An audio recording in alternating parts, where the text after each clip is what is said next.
Hey guys, welcome to Mouni media. இன்னைக்கு நம்ம இந்த வீடியோவில் யாரை பற்றி பார்க்க போகிறோம் அப்படின்னா, நம்ம தமிழ்நாட்டின் தலையை நிமிர வச்ச நம்ம தல அஜித் அவர்களை பற்றி தான் பார்க்க போகிறோம். இவர் ரியல் லைஃப்பில் மட்டும் இல்லை, ரியல் லைஃப்லையும் தலை தான் அப்படின்னு சொல்லிட்டு ப்ரூவ் பண்ணுற விதத்தில் ஒரு சூப்பரான சம்பவம் பண்ணியிருக்காரு. இப்போ நம்ம தல அஜித் வந்து துபாயில் நடந்த ஒரு கார் ரேஸில் வின் பண்ணிட்டாரு அப்படின்னு எல்லாரும் பரபரப்பாக பேசிட்டு இருக்காங்க. ஸோ இது என்ன மாதிரியான ரேஸ் அப்படிங்கிறதையும் அங்கே நடந்த சில இன்ட்ரெஸ்டிங்கான விஷயங்களையும் இந்த வீடியோவில் சொல்லியிருக்கேன். ஸோ ஸ்கிப் பண்ணாமல் வீடியோ பாருங்க. அஜித் அவர்கள் வந்து தன்னோட ரேஸை கம்ப்ளீட் பண்ண அப்புறமா ஃபேன்ஸுக்கும் அவர் சில விஷயங்களை வந்து ஷேர் பண்ணியிருக்காரு. அது என்ன அப்படின்னா, எல்லாரும் சந்தோஷமாக ஆரோக்கியமாக இருங்க, மன நிம்மதியோடு வாழுங்க, உங்களோட குடும்பத்தை வந்து ஃபஸ்ட்டு பாருங்கள், டைமை வேஸ்ட் பண்ணாதீங்க, வாழ்க்கையில் கடுமையாக உழைங்க, நீங்கள் உங்களோட பேஷனை அச்சீவ் பண்ணுற டைமில் ரொம்ப சந்தோஷப்படுங்க, அதே சமயம் அதில் தோல்வி அடைஞ்சிட்டா சோர்ந்து போயிடாதீங்க, உங்களோட வில் பவர் அண்ட் டெடிகேஷனை எப்போவுமே விட்டுறாதீங்க, லவ் யூ ஆல் அப்படின்னு சொல்லிட்டு தன்னோட ஸ்பீச்சை முடிச்சுக்கிட்டாரு. ஸோ இதுக்கு முன்னாடி இவர் என்னென்ன ரேஸ்லலாம் வந்து பார்ட்டிசிபேட் பண்ணியிருக்காரு அப்படிங்கிறத பார்க்கலாம். இவர் தன்னோட இளம் வயதிலேயே வந்து பார்த்தீங்கன்னா பைக் அண்ட் கார் ரேஸில் நிறைய இன்ட்ரெஸ்டாக இருந்திருக்காரு. இவர் வந்து பார்த்தீங்கன்னா 1995 ரிலீஸ் ஆன ஆசை அப்படிங்கிற மூவியில் வந்து ரொம்ப பிரபலமாக எல்லாருக்கும் தெரிய ஆரம்பிச்சாரு. அந்த டைம்லேயே பார்த்தீங்கன்னா இவர் வந்து பைக் ரேஸில் வந்து பார்ட்டிசிபேட் பண்ணியிருக்காரு. அந்த ரேஸில் இவருக்கு ஆக்சிடென்ட்டும் ஆயிருக்கு, இதனால நடிக்க முடியாமல் போயிருக்கு. அதுக்கப்புறம் திரும்பவும் பார்த்தீங்கன்னா 1998 ரிலீஸ் ஆன காதல் மன்னன் மூவியில் தான் வந்து ரீஎன்ட்ரி கொடுக்குறாரு. அதுக்கப்புறம் திரும்பவும் 2002 பார்த்தீங்கன்னா நிறைய கார் அண்ட் பைக் ரேஸில் வந்து இவர் பார்ட்டிசிபேட் பண்ண ஸ்டார்ட் பண்ணுறாரு. 2002 பார்த்தீங்கன்னா ஃபார்முலா மாருதி இந்தியன் சாம்பியன்ஷிப்பில் வந்து பார்ட்டிசிபேட் பண்ணியிருக்காரு. அது மட்டும் இல்லாமல் இதில் 4th பிளேஸ்லையும் அவர் வந்திருக்காரு. அதுக்கப்புறம் 2003 ஃபார்முலா BMW ஏஷியா சாம்பியன்ஷிப்பில் 12th பிளேஸில் வந்திருக்காரு. அதுக்கப்புறமா 2004 பிரிட்டிஷ் ஃபார்முலா 3 நேஷனல் கிளாஸில் 7th பிளேஸ் வந்திருக்காரு. அதுக்கப்புறமா திரும்பவும் சினிமாவில் தன்னோட கவனத்தை செலுத்த ஆரம்பிக்கிறாரு. ஒரு இன்டர்வியூவில் அஜித் அவர்கள் என்ன சொல்லியிருக்காரு அப்படின்னா, அமராவதி மூவிக்கு அப்புறமா ஒரு பைக் ரேஸ் நடந்துச்சு, அதுல எனக்கு ஆக்சிடென்ட் ஆயிடுச்சு, அதனால நான் நிறைய மூவியை வந்து இழந்துட்டேன் அப்படின்னு சொல்லியிருக்காரு. எக்ஸாம்பிளுக்கு கஜினி, காக்கா காக்கா, சாமி இந்த மூவிங்கெல்லாம் வந்து இவர் இதனால இழந்திருக்காரு. ஸோ ஏதாச்சும் ஒன்று தான் கான்சன்ட்ரேட் பண்ண முடியும் அப்படிங்கிற சூழ்நிலையில நான் சினிமா வந்து தேர்ந்தெடுத்து இதுக்கு வந்துட்டேன் அப்படிங்கிற மாதிரி சொல்லியிருக்காரு. அதுக்கப்புறம் 6 வருஷமா இவர் எந்த ரேஸ்லயுமே வந்து பார்ட்டிசிபேட் பண்ணாம இருந்திருக்காரு. நான் கார் ரேஸ்ல இருந்தப்ப யாருமே வந்து என்ன ஏன் இருக்கீங்கன்னு கேட்கல, அது மட்டும் இல்லாம என்ன அப்ரிஷியேட்டும் பண்ணல, ஆனா அதை விட்டதுக்கு அப்புறமா ஏன் விட்டீங்கன்னு சொல்லிட்டு நிறைய பேர் கேட்டாங்க.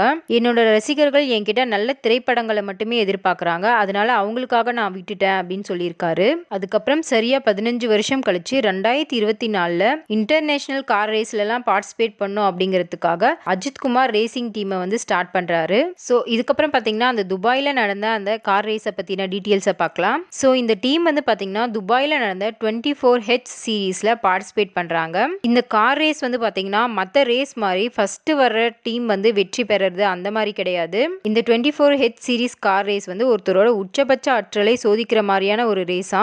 இந்த ரேஸ் வந்து 24 மணி நேரம் வந்து நடக்கக்கூடிய ஒரு ரேஸ். அதாவது இன்னைக்கு காலையில 8 மணிக்கு ஸ்டார்ட் பண்றாங்க அப்படின்னா அடுத்த நாள் காலையில 8 மணி வரைக்கும் வந்து ரேஸ் கண்டினியூவா நடக்குமா. இந்த டீம்ல வந்து பாத்தீங்கன்னா 4 பேர் இருப்பாங்க. அவங்க வந்து மாத்தி மாத்தி காரை வந்து டிரைவ் பண்ணும். ஒருத்தர் வந்து குறைஞ்சபட்சமா 2 மணி நேரத்துக்கு டிரைவ் பண்ணுமா. இதுல கேப்டனா இருக்கக்கூடியவங்க தான் அதிக நேரமா டிரைவ் பண்ணுவாங்களாம். ஸோ இந்த டீமோட கேப்டன் வந்து அஜித் குமார் அப்படிங்கிறதுனால இவர் குறைந்தபட்சம் 14 to 18 மணி நேரம் வரைக்கும் வந்து காரை வந்து டிரைவ் பண்ணியிருப்பாரு அப்படின்னு சொல்றாங்க.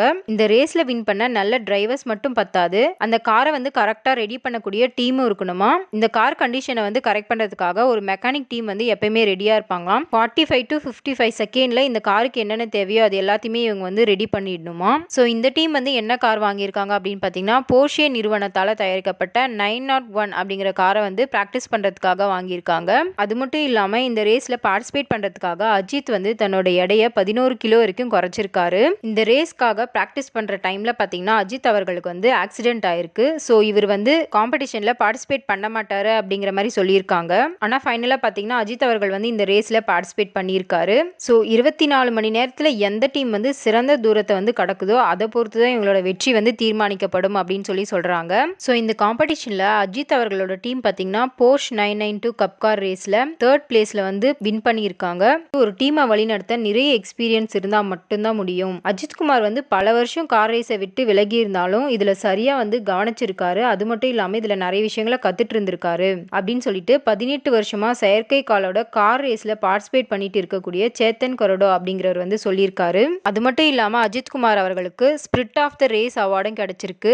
ஏன் அப்படின்னா அஜித் அவர்கள் டிரைவ் பண்ண கார் வந்து பிரேக் கட் ஆகி ஆக்சிடென்ட் ஆகியிருக்கு. அதையும் தாண்டி அவர் வந்து இந்த ரேஸை ஃபினிஷ் பண்ணியிருக்காரு. அதனால அவருக்கு இந்த அவார்டு கொடுத்துருக்காங்க.